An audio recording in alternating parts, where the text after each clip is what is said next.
All right, so I believe, and I did not watch this at bat. I believe it's Eloy.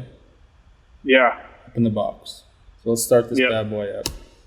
Second or third time up, and man, that third time through the orders, obviously when guys are going over data right now, you can't get through the third time of the orders as a starting pitcher. So get the bullpen up. He stinks.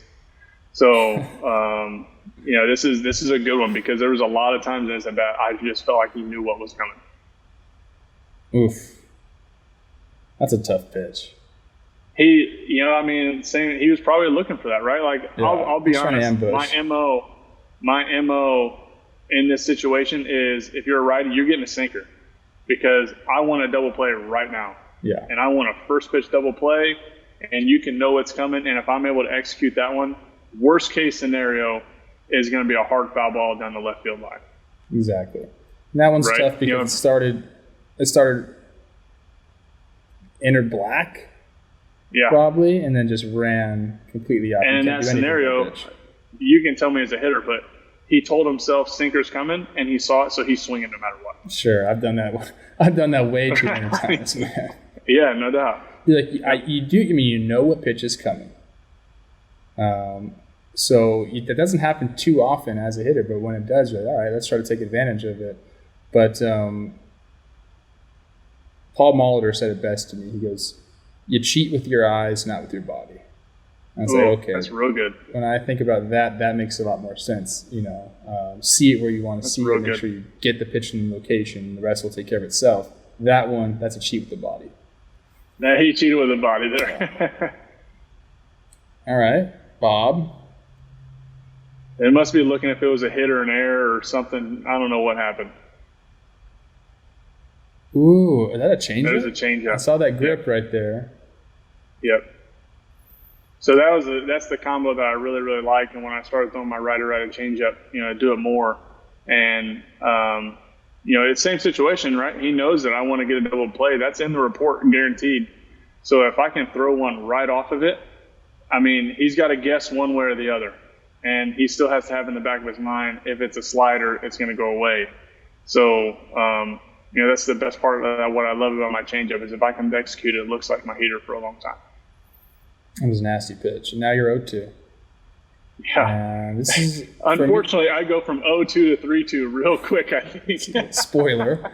Spoiler. I'm thinking in my head now, like, you're in this situation where you have this lead, have the bases loaded. Mm-hmm. It might change what you would normally throw. I'm trying to think along here, and if I'm him, I'm probably guarding against that two-seamer again in, and trying to get something out over the plate. But I have a feeling that you're just going to kind of pound me in. Like that's what I would feel as a hitter. So my mindset, and it's kind of a fault at times, in game, is there's not many times where I'm hunting for a strikeout necessarily. In this situation, I'm hunting for a strikeout because I've got 0-2 on the guy. First two pitches, I'm hunting for a double play. Okay. I've got the 8-run lead. Now, and this is probably where I get myself in trouble, is now I'm throwing as nasty of a pitch as I can. And I'm going to try to get that first out strikeout with no balls put in play. See, when you say it, I'm like, oh, that makes total sense. And I'm up there as a hitter thinking something completely different. Way to go. All right. So you say you're looking for the K. You did exactly what I said. You're right, I did. Well, it's yeah. You're right. There's obviously more ways you can do it, but there must have been something in my mind right there where I'm saying, you know what, this is the pitch I think I need to throw, and worst case scenario is hard ground ball. But yeah, he wasn't doing anything with that pitch. You can't. Yep. 4-seamer, or is that another 2-seamer? No, it was another 2-seam probably. 2-seamer. Still, man, that's like what I see right now with all of these pitches is that he's not getting to it. He's not quite committed one way or the other, and that's probably why this at bat ends up how it ends up. He knows that he's good enough to start late and just foul that off, even if he's beat. And I would that might have been a 4-seamer actually. That was a 4-seamer. That was one, because he was up underneath it. So that was one where I said, okay, he's he was looking for that two-seamer. And I think Eloy, if I had to bet, you can maybe get him up and in kind of like a Trout. Mm-hmm. And that's what I was trying to do, and I left it down too much. And that was just a non-competitive pitch. Yeah, it's a nasty slider, though. So, I mean, if that's over the plate, that might be a swing and miss. But, I mean, you've seen the ones out of the hand. It's like you can give up on it early because, I mean, if it moves at all, it's a ball. And it obviously was really, really low. Okay, a little waste pitch. That's okay. Yeah. I mean, I'd go right back to it. If I was a pitcher, that's what I'd go. Right back to that pitch. I think I'm probably going in. Yeah, because he can't do anything. But that's the best case scenario for him right now. He barreled it that's to the best case crowd. scenario. Yep. All right. I mean, I could just feel myself in the box right now, like just knowing that I'm getting beat up inside. Ryan Goins is so mad. Look at this. He's so mad. He's like, gosh, can you please just stop throwing it in the inside sinker? I just don't want to get hit with a ground ball right now. Like, I mean, it's 9-1. It's hot out here. Give him something out over the plate, please. Ryan, relax, man. You probably got some gear on. No, you got the showy gear on. All right. There it is. See, get some protection. He's pounding him in, pounding him in. Gosh, I think I go change up here. I don't remember, but I think I do. Grip looks like a changeup. Yeah. Oh man, what a take! That's a great take. I mean, because he loves the ball down, and I'm thinking in my mind right there, how in the world did you not swing at that pitch? Right? Like, I just gave you heater after heater right off of it. You love the ball down and in sinker, and there you don't swing at the pitch that looks just like it. So, more than likely, I bet if I had to go back and look, there's probably a time where I got him on a changeup maybe in one of the first couple of bats, and sometimes it just gets in the back of your guys' mind, and you're able to react a little bit better. In my mind right there as a hitter, if I'm just getting beat up like that inside, there comes a point where you're just like, okay, no more. Like, that inside part of the plate is his. I don't want any part of it. So if you go ahead and throw a four-seamer in there on the black, so be it. But I can't do anything with that side of the plate right now. Let me get that pitch out over it. Maybe that's what he finally started thinking, and then he saw that one. See, that's interesting because, like, I'm thinking, at some point the hitter has to say, okay, I'm done getting beat in there. I'm going to cheat and get to it. It's hard. That's what I kind of think. Yeah, if you cheat to it, though, there's only so much. It has to be perfect. Like, everything has to be perfect for you to keep that ball fair. Like, you see what he's been doing. So at some point, at least for me, I'm like, dude, fine. Like, you can have it. Like, the inside part of the plate is yours. Can't keep doing this. That's right. All right. Now you got him 2-2.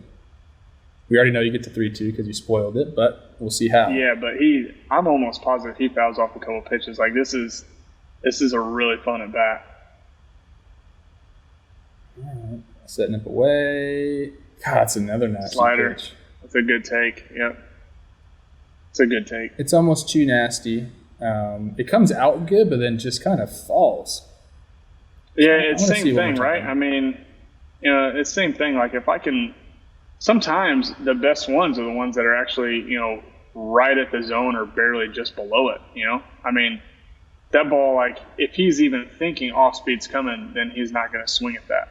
He's got to be so sold out on a heater that he's got to catch it out front for him to swing at that. So every now and then you can get in a situation where, hey, I need to make a nasty pitch here, and you just make it, too good of a pitch, and it's not a swingable pitch. It's a huge pitch in your day. It's like, you make this pitch, you're like, I can pitch into the next inning, get out of this. If I don't make this pitch, I could be out of the game. Yeah. There's already people warmed up. Yep. Two guys are double barreled down there. Oh! I know. I get the benefit of the doubt right there on a ball that's down for sure. Oh, right? my. Like, I was not expecting that. For sure.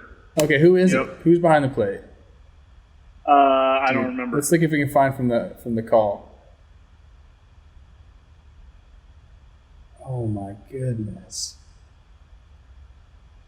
Man, look at Castro do it. Oh, that's Angel. That's Is it Angel? Hernandez. That's the up high Angel Hernandez right there. All right. I'm almost positive. I'm going to give you this shot right here, because I think that's about where it's crossing the plate. Right. So Keizo might be a little actually, off. I bet they give you from the side look if the video goes that long. All right, let's see. He was not happy with that. Not happy. I mean, as a hitter, it's very tough. You battle your way back. Oh. Rennery is not happy. He's not happy either. Angel. Yeah. Stink Angel. Can we get... Oh, he's gone. Oh, he gets tossed. I didn't realize he got tossed. This is turning out great. Let's go back and see that toss. Oh, that's great, man. What a turn of events in this video. Yeah, like a couple years ago, you look at how the low ball, I really struggled to get the low strike. And then now with some of the framing stuff, boom!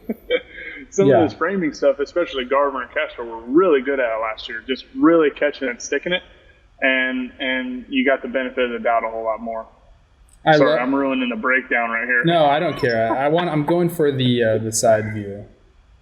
Rennery he's over. He's like, I'm losing 9-1. I'm going to go have a beer. Like, thank you for throwing me out. Yep. Here we go. I mean, it's close. So, really Castro, I don't know how great of a job you did with that pitch, to be honest with you. If you look this way, you got the call. Yep. Okay, here we go. Let's see if I can get it. So that's right before the knee, right before the plate. Yeah. I think it's going to be low. It's going to be low, no doubt. It's right at the pant line. But it's a nasty pitch. I mean, what are you going to do? And you know what? If I had to bet also, like, Angel might have given me a couple of those throughout the day, so the White Sox were tired of it. Sure. I mean, sometimes that can just boil over. When you see borderline pitches that just keep going against you, I mean, if that's the first one of the day, you're probably not too worried about it, and Ventura is probably not getting tossed. But maybe they had a couple of them where they just weren't happy about it. He's also probably saying it's 9-1. You're expanding the zone. Lock it in. We still have a ball game here. Like we could still come back. Anyways, Kyle, I appreciate you coming on, sharing your wisdom. It's one of the things I love most about doing the show is that kids watch it. They hear guys like you talking about pitching. They get excited about pitching. They understand all the nuances of it, not just going out there trying to throw 100 miles an hour, which, velo's important, but I've seen a ton of guys with velo that don't know how to pitch not make it. So you got to be able to figure it out mentally as well, and that's one thing that you do almost as good as anybody. I appreciate it, man. That was fun. Always love talking baseball with you. So I appreciate you having me on, man.